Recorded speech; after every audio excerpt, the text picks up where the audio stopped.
nandito po ako ngayon sa Manaoag, Pangasinan, kung saan sa mga oras na ito kung inyong makikita ay ongoing na ang engranding posisyon para sa imahe ng Our Lady of Manaoag.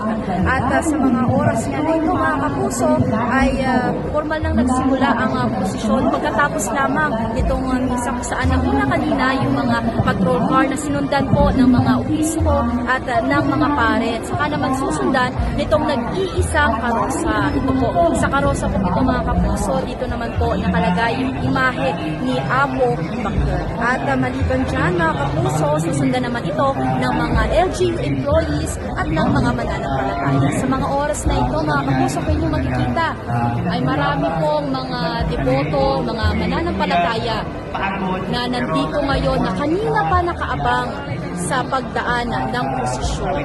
Kung inyong makikita mga kapuso ay siksikan po ngayon ang mga deboto at mga mananampalataya para masamahan sa posisyon si Apo Bakter at makalapit sa kanilang imahe.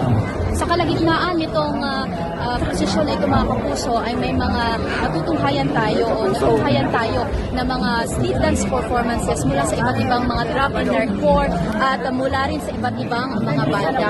Nagsimula ang posisyon mga kapuso dito sa may Rizal Street kung saan iikot sila hanggang sa may Rizal, Soriano Street, pabalik dito sa may simbahan. Kung tatansyahin mga kapuso ay halos nasa 3 kilometers din ang lalakarin ng ating mga deboto. Dahil nga sa dami at siksikan na rin ng mga tao dito sa prosesyon mga kapuso ay kanina may naabutan tayo na isang deboto na nahimatay dahil sa pagsisiksikan at nasinabayan pa nitong mainit na panahon. Agad namang rumisponde ang Philippine Red Cross kung saan pinapasok itong emergency vehicle at agad nilapatan ng paunang lunas itong ating deboto.